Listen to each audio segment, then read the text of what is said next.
연일 날씨가 무척 덥습니다. 저 경남 양산은 4일째 40도를 넘어서는 그런 기록적인 날씨를 이렇게 보였다고 하는 뉴스를 들었습니다. 그런가 하면 어제 대구와 창원에서 열릴 프로야구도 무더운 날씨 때문에 취소되는 그런 일도 있었습니다. 며칠 전 대구에 사는 한 친구를 만나게 되었는데 이곳에 와서 제게 그런 말을 해요. 여기 오니까 너무 시원하다는 거예요. 그러면서 참 거기는 너무너무 덥다고 그런 얘기를 하는 이야기를 들었습니다. 여러분, 그래도 지금까지 우리가 무더운 여름을 잘 이겨내고 계신 것, 또 여기 우리가 비교적 그래도 시원한 곳에 사는 것 다 축복인 줄 여기시고 사시기를 축원합니다. 여러분 모두가 영육간에 강건하셔서 이 무더운 여름을 잘 이겨내는 우리 농천교회 모든 성도들이 되었으면 좋겠습니다. 하루는 세상에서 크리스찬 전멸작전, 예수 믿는 사람들을 다 이 땅에서 없애겠다고 하는 그런 야심찬 계획을 가진 사탄 대장이 부하들로부터 보고를 받았습니다. 한 부하가 사탄 대장에게 찾아와서 이렇게 말했습니다. 대장님, 저는 옥에 갇힌 예수쟁이들에게 사자를 보냈습니다. 그런데 그들은 사자의 이빨 앞에서도 평화롭게 기도를 했습니다. 이렇게 보고를 하는 것입니다. 그러자 대장이 이렇게 말합니다. 오, 그래? 못된 것들, 더욱 강력한 방법을 쓰도록 해라. 이렇게 부하에게 지시를 했습니다. 이어서 다른 부하가 나서며 말했습니다. 대장님, 저는 바다를 항해하는 예수쟁이들에게 폭풍우를 일으켰습니다. 그런데 그들은 암초 위에 올라가 찬송가를 불러요. 이렇게 이야기를 했습니다. 그러자 또 사탄 대장이 이야기합니다. 사악한 무리들 같으니라고 허리케인으로 싹 쓸어버리도록 해라. 이번엔 또 다른 부하가 나서며 말했습니다. 대장님, 저는 한 교회를 찾아가 3년 동안 모든 일이 잘 되고 평화롭도록 그렇게 만들어 주었습니다. 그러자 사탄 대장이 뭐라고? 내가 지금 미쳤냐? 사탄 대장이 버럭 화를 내자 그 부하가 이어서 이렇게 말했습니다. 그랬더니 저들의 영과 육이 서서히 죽어가고 있었습니다. 이렇게 대답을 했다는 것입니다. 여러분, 이 이야기가 무엇을 말해줍니까? 우리 예수 믿는 사람들, 우리 믿음을 가지고 있는 사람들은 사실 이 세상에서 어떤 고난이 우리에게 찾아와도 그런 어려움 앞에서도 굴하지 않고 믿음을 잘 지켜가고 있다는 거예요. 오히려 우리가 넘어지는 것은 우리에게 고난이 찾아오지 않아서가 아니라 어쩌면 우리가 너무 편안하고 아무 근심 걱정 없고 그럴 때가 우리가 넘어질 수 있는, 우리가 영육이 쇠할 수 있는 그런 때라고 하는 사실을 명심하고 그럴수록 더욱더 우리가 깨어있는 그리스도인으로 살아가야 한다라고 하는 사실을 말해주는 이야기라고 생각을 합니다. 최초의 인간 아담과 하와가 여러분 에덴을 잃어버린 이유가 무엇이겠습니까? 에덴을 왜 잃어버렸어요? 낙원, 파라다이스를 잃어버린 것은 다른 것이 아니잖아요.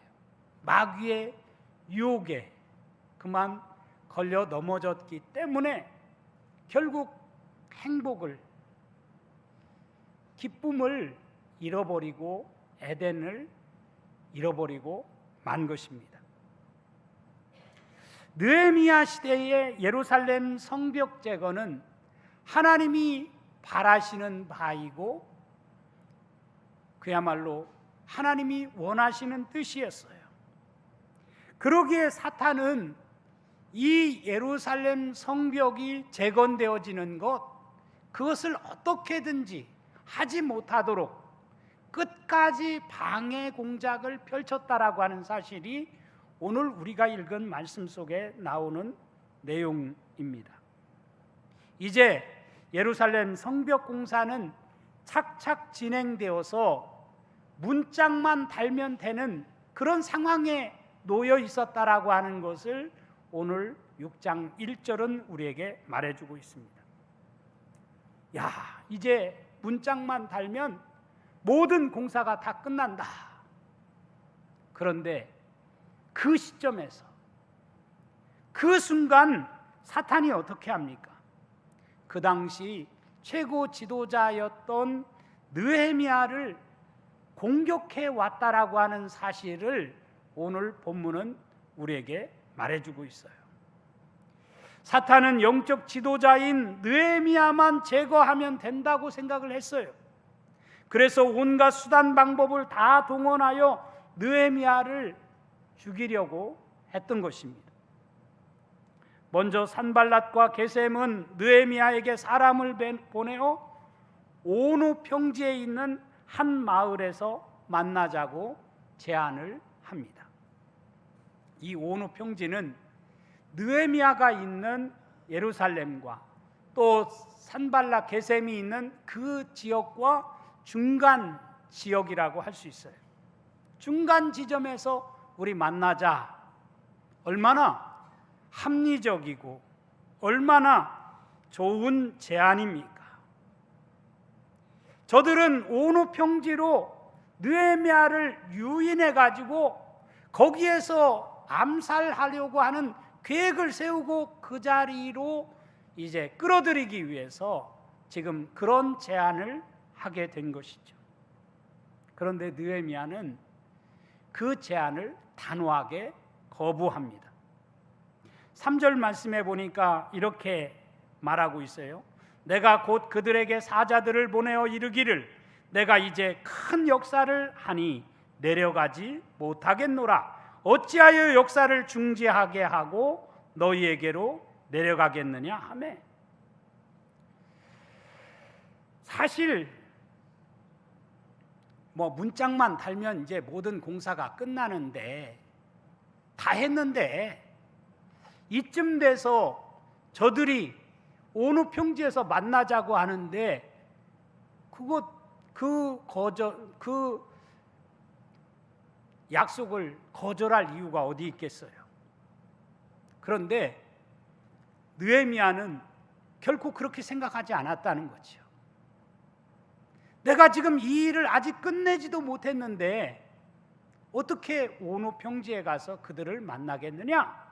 라고 하면서 그들의 이런 제안을 단호하게 거절을 한 것입니다.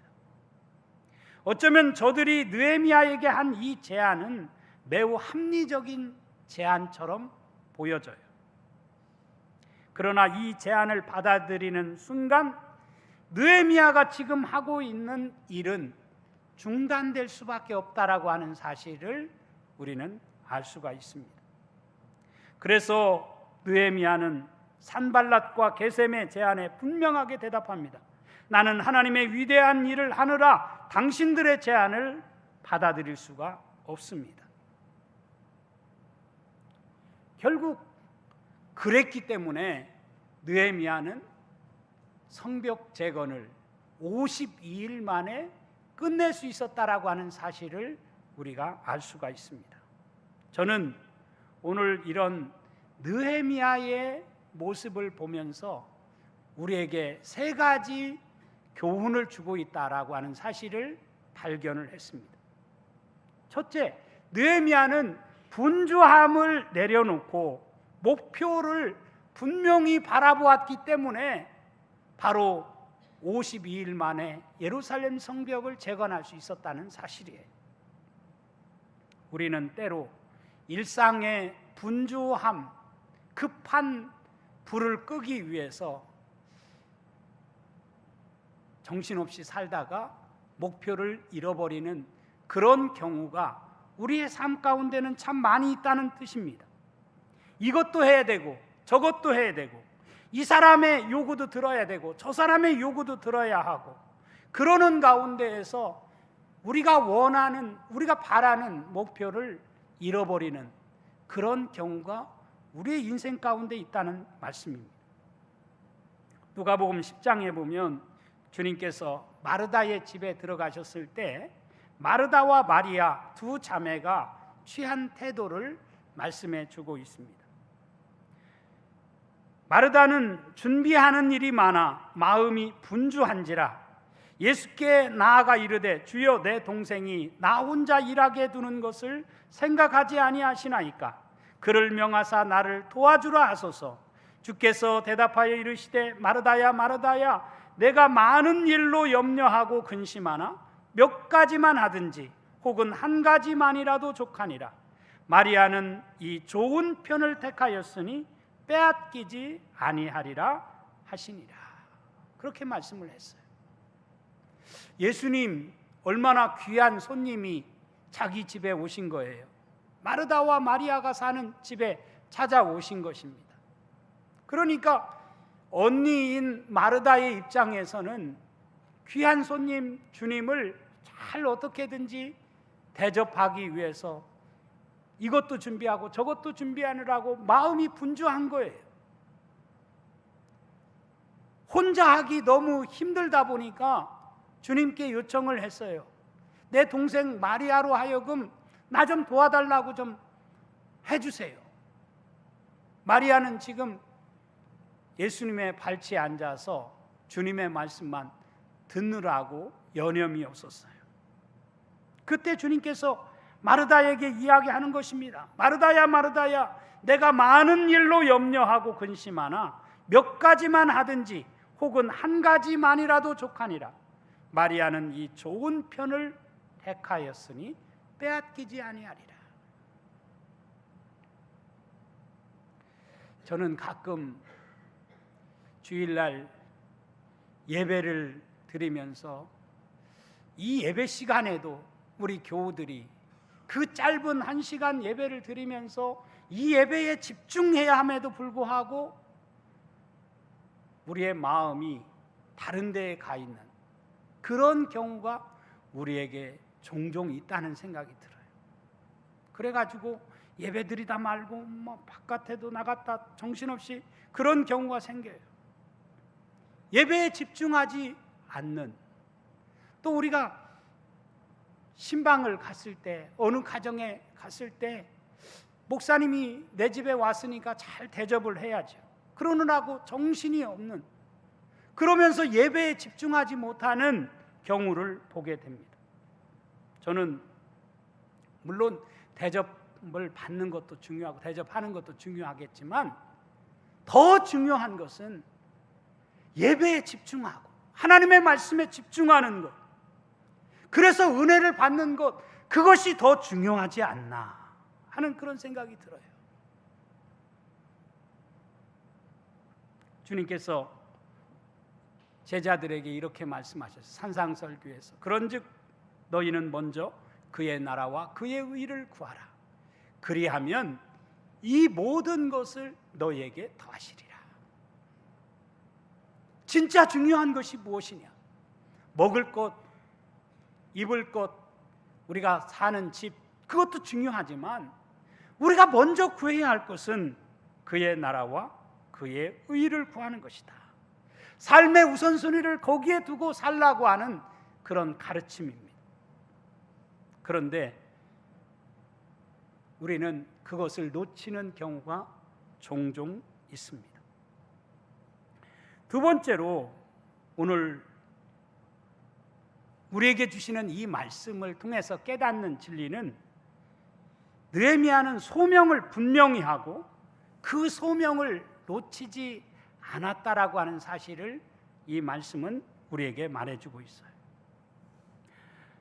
아마 느헤미야가 성벽 재건을 하면서 이 일은 해도 되고 안 해도 되는 일처럼 여겼다면 아마 그는 이 공사를 끝까지 마무리하지 못했을 것입니다.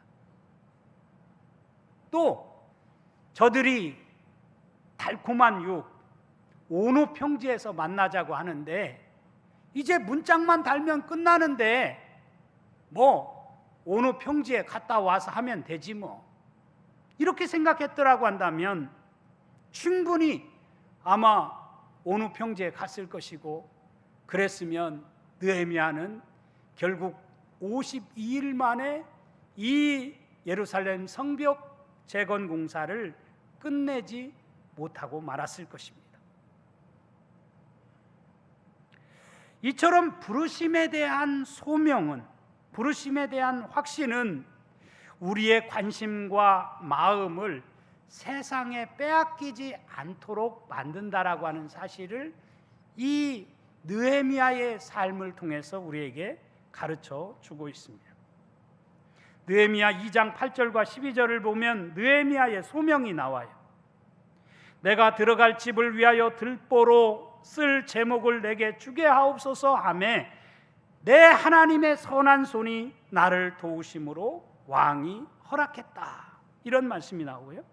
내 하나님께서 예루살렘을 위해서 무엇을 할 것인지 내 마음에 주신 것을 내가 아무에게도 말하지 아니하였다라고 말씀을 합니다. 하나님께서는 느헤미야에게만 특별한 소명을 주셨어요. 그래서 느헤미야는 그 일을 위해서 오로지 그 사명을 다하는데 다른 데 마음을 빼앗기지 않았다는 이야기입니다. 그랬기 때문에 결국은 저들의 달콤한 제안을 거부할 수 있었던 것이죠. 거절할 수 있었던 것이죠. 사탄의 집요함이 얼마나 저들의 집요함이 있었는지를 보여주는 말씀이 4절이라고 생각이 들어요. 4절에 보면 이렇게 말씀을 합니다. 그들이 4번이나 이같이 내게 사람을 보내되 나는 꼭 같이 대답하였더니 4번이나 사람을 보냈다는 거예요. 한두 번도 아니고 4번씩이나 사람을 보내서 오노 평지에서 만나자 이 이야기를 한 것입니다. 그런데 느헤미야는 한결같이 똑같이 나는 갈 수 없습니다. 나는 지금 이 일을 끝내야 합니다. 그렇게 대답을 한 것입니다. 그가 이렇게 거절할 수 있었던 것은 분명한 소명이 있었기 때문이라는 말씀입니다. 그러자 그들은 두 번째 모함에 들어가지요. 두 번째 모함이 뭐예요? 거짓말을 퍼뜨려서 느헤미야를 공갈 협박하는 그런 편지를 보낸 것입니다. 5절에서 7절의 말씀을 보면 이렇게 쓰여 있어요. 산발랏이 5번째는 그 종자의 손에 봉하지 않은 편지를 들려 내게 보냈는데 그 글에 이르기를 이방 중에도 소문이 있고 가스무도 말하기를 너와 유다 사람들이 모반하려 하여 성벽을 건축한다 하나니 네가 그 말과 같이 왕이 되려 하는도다. 또 내가 선지자를 세워 예루살렘에서 너를 들어 선전하기를 유다의 왕이 있다 하게 하였으니 지금 이 말이 왕에게 들릴지라. 그런즉 너는 이제 오라 함께 의논하자 하였기로. 4번씩이나 요청했는데도 마음이 흔들리지 않고 안 가겠다고 하니까 5번째에는 어떻게 했다는 거예요? 봉하지 않은 편지를 들려서 사람을 인편에 보낸 것입니다. 여기 봉하지 않은 편지라는 이 표현이 무슨 의미를 가지고 있겠어요? 그 편지에 담겨져 있는 내용을 우리가 지금 읽은 말씀에서 알 수 있듯이 누구도 책임지지 않는 그런 근거 없는 비방을 일삼는 그런 내용을 담아가지고 봉하지 않은 편지로 느헤미야에게 보냈다는 이야기입니다. 우리도 이런 일들을 겪을 때가 있죠. 어떤 일에 전혀 타협하지 않고 고집을 부리니까 그 사람을 넘어뜨리기 위해서 카드락 통신을 발휘해서 누가 이렇게 얘기했다더라, 누가 당신 그런 의도가 있다고 하더라, 이런 이야기를 하면서 느헤미야의 마음을 흔들려고 하는 그런 행위를 했다는 것이죠.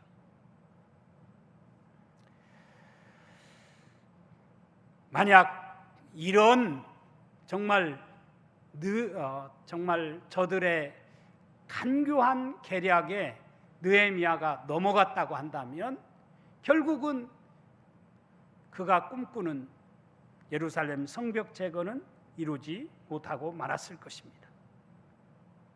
그런데 이런 말도 안 되는 느헤미야가 왕이 되려고 개 음모를 꾸미고 있고 또 선지자들이 느헤미야가 왕이 될 것을 예언했다라고 하는 이런 말도 안 되는 여러 가지 이야기들, 심지어는 증인까지 있다.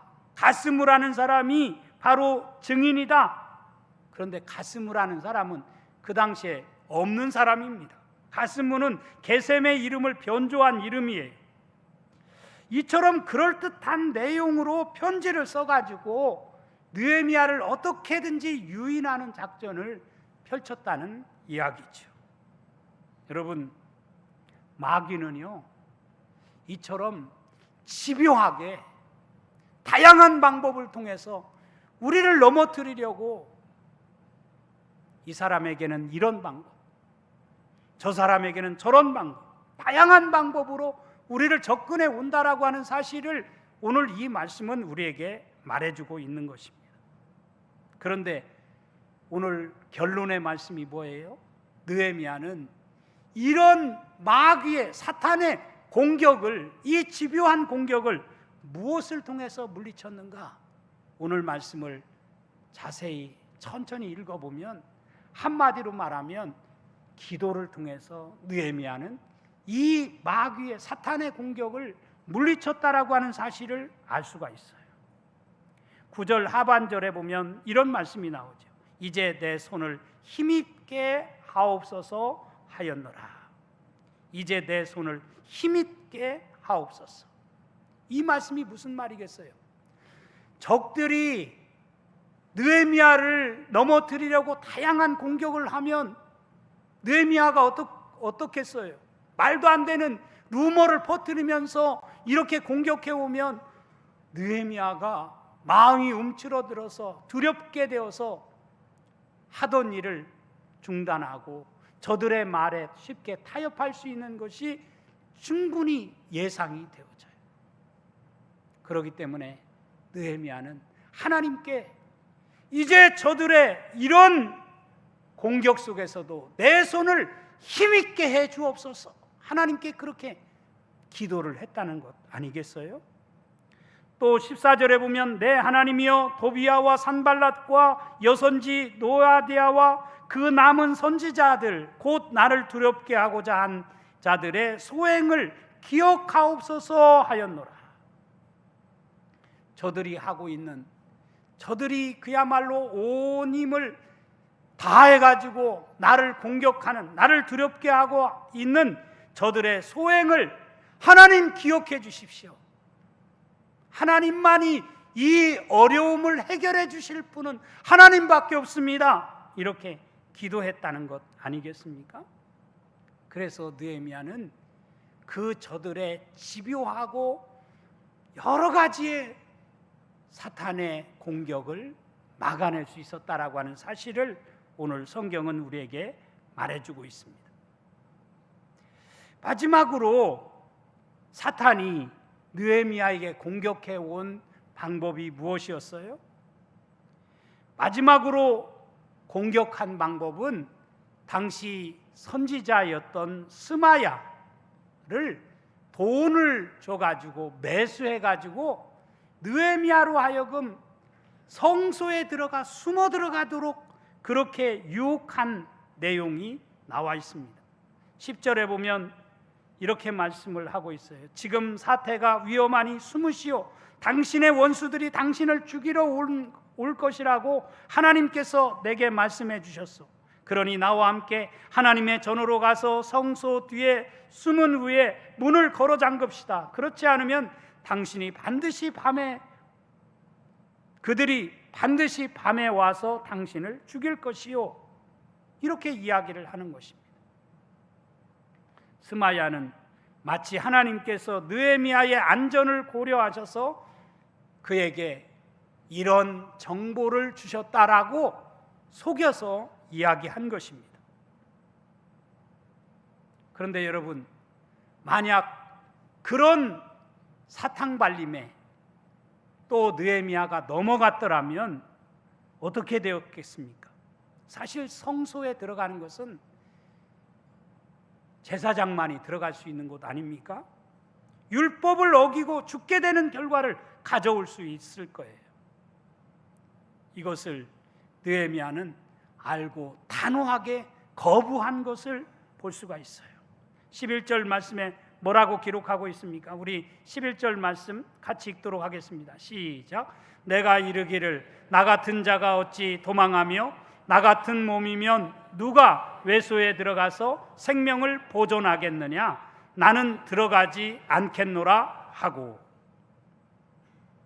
나 같은 사람이, 나는 제사장도 아닌데 나 같은 사람이 어떻게 성소에 들어가겠느냐? 그래서 생명을 보존하겠느냐? 나는 들어가지 않겠다. 결국 사탄의 공격이 이처럼 집요하게 다양한 방법으로 어떻게든지 이 느헤미야를 무너뜨리려고 공격했지만 느헤미야는 거기에 속아 걸려 넘어지지 않았다라고 하는 사실을 오늘 본문은 우리에게 말해주고 있습니다. 사랑하는 성도 여러분, 오늘 우리 인생 가운데에도 사탄은 다양한 방법으로 우리를 넘어뜨리기 위해서 공격해 온다는 사실을 명심하고 살아가는 우리 농촌의 모든 성도들이 될 수 있기를 주님의 이름으로 축원합니다. 그래서 어떠한 사탄의 공격 앞에서도 우리가 걸려 넘어지지 아니하고 끝까지 우리의 믿음의 행진을 잘 달려서 주님 기뻐하시는 뜻을 이루는 복된 인생을 살아가는 우리 농촌의 모든 성도들이 되어줄 수 있기를 주님의 이름으로 축원합니다. 축원합니다.